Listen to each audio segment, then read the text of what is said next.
आज आपण बघतोय उन्हाळी रेसिपी म्हणजे कैरीचं पन्ह।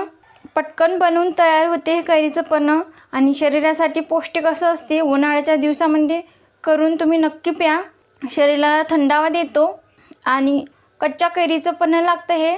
आणि संपूर्ण पन्ह बनवण्यासाठी कच्च्या कैरीचाच वापर करावा। तर उन्हाळी रेसिपी म्हणजे कैरीचं पन्ह झालंच पाहिजे की। तर मग तुम्ही जर चॅनलवर नवीन असाल तर सबस्क्राइब करायला विसरू नका आणि त्याचबरोबर बेल आयकॉनवर हिट करून ऑल सिलेक्ट करा। चला तर मग आपण थंडगार कैरीचं पन्ह बनवायला सुरुवात करूया। पन्ह रेसिपी बनवण्यासाठी कोणते साहित्य लागणार आहे ते आपण इथे पाहणार आहोत। तर मी इथे 2 कच्च्या कैरी घेतल्या आहे। तुम्ही बघू शकता मोठ्या आकारामध्ये 2 अशा कैरी घेतल्या आहे आणि 1 वाटी गूळ किसून घेतला आहे। सर्वप्रथम इथे मी गॅस चालू केला आहे आणि कुकरमध्ये कैरी आपल्याला शिजून घ्यायची आहे। त्यासाठी मी इथे 1 ते 1.5 ग्लास पाणी टाकलं आहे आणि आपल्याला कुकरचं झाकण लावून घ्यायचं आहे। मी इथे कुकरचं झाकण लावून घेते आणि आपल्याला कमीत कमी याच्या 2 शिट्ट्या काढून घ्यायच्या आहे कैरी शिजेपर्यंत। इथे मी मंद आचेवर गॅस ठेवला आहे आणि आपल्याला 2 शिट्ट्या काढून घ्यायच्या आहे। मी इथे कुकरच्या 2 शिट्ट्या काढून घेतल्या आहे आणि गॅस बंद केला आहे। आता आपण झाकण उघडून बघूया। तुम्ही बघू शकता कैरी किती मस्त शिजली आहे आपली। आता आपण हे काढून घेऊया आणि थंड होण्यासाठी ठेवून द्यायचे आहे आपल्याला बाजूला। बघा तर आपण हे थंड होण्यासाठी बाजूला ठेवून देऊया। बघा इथे मी प्लेटमध्ये कैरी काढून घेतली होती आणि ही हलकीशी थंड झाली आहे, पूर्णपणे अशी थंड झालेली नाही आहे। तरीसुद्धा बघा किती एकदम मऊ शिजली आहे। तर आपल्याला याचा गर काढून घ्यायचा आहे। बघा मस्तपैकी असा गर निघतो याचा, म्हणजे चांगली शिजली आहे। आपल्याला दोन्ही कैऱ्याचा या प्रकारे चमच्याच्या साहाय्याने असा गर काढून घ्यायचा आहे। तुम्ही बघू शकता मी इथं दोन्ही कैऱ्यामधील असा गर मस्तपैकी काढून घेतला आहे चमच्याच्या साहाय्याने। आता यामध्ये घालायचा आपल्याला हा 1 वाटी गूळ किसून घेतला आहे मी आणि आता हे मिश्रण आपल्याला हाताने चांगल्यापैकी मिक्स करून घ्यायचं आहे। यामध्ये हे असं चुरून घ्यायचं आहे, हाताने चांगल्यापैकी मॅश करून घ्यायचं आहे। हाताने मस्तपैकी मिक्स होते हे, त्यामुळे हातानेच करावे। चांगलं मिक्स करून घ्यायचं आहे हे आणि यातील जो गूळ आहे तो पूर्णपणे विरघळला पाहिजे।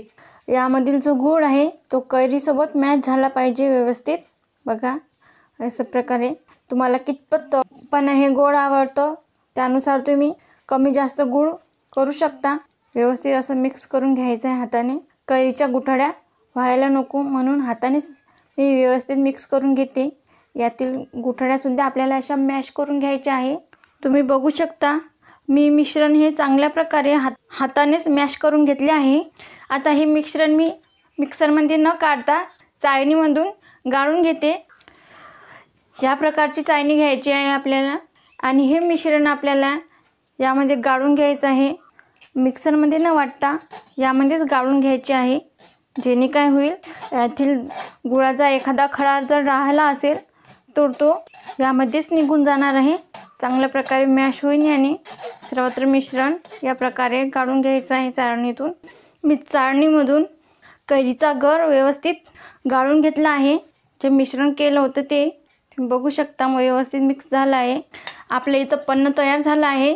उन्हाळ्याच्या दिवसामध्ये कैरीचं पन्ह झालंच पाहिजे, पौष्टिक असं असते शरीरासाठी। आता आपल्याला मी इथं 2 ग्लास घेतले आहे, यामध्ये आईस क्यूब घालून घ्यायचे आहे आणि हे मिश्रण कैरीचं पन्ह 2 चमचे इथे मी घालून घेते। 2 चमचे घालून घ्यायचे आहे।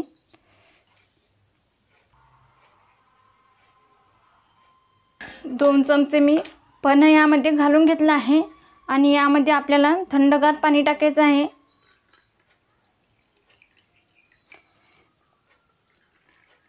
थंडगार पाणी मी यामध्ये घालून घेतलं आहे। आता आपल्याला हे व्यवस्थित मिक्स करून घ्यायचं आहे। हे पन्ह व्यवस्थित मिक्स झालं पाहिजे या पाण्यामध्ये, असं व्यवस्थित मिक्स करून घ्यायचं आहे चमच्याने। बघा इथे ग्लासमध्ये मी व्यवस्थित पन्ह मिक्स केलं आहे। बघा असं पौष्टिक असं पन्ह झालं आहे आपलं। उन्हाळ्याच्या दिवसामध्ये पन्ह करून आपण पिऊ शकतो।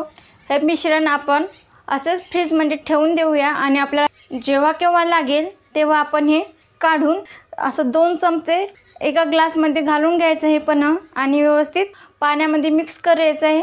छान बनते आणि चवही भन्नाट लागते याची. तर इथं आपलं पन्ह बनून तयार झालं आहे. तुम्हाला रेसिपी कशी वाटली ते तुम्ही कमेंट करून कळवू शकता.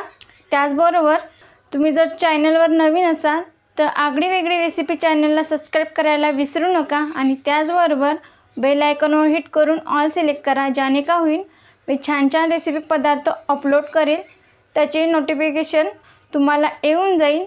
आज वेळात वेळ काढून तुम्ही ही रेसिपी बघितल्याबद्दल तुम्हा सर्वांचे मनापासून खूप खूप धन्यवाद. असेच छान छान रेसिपी बनवून खात जा. भेटूया पुढील व्हिडिओमध्ये.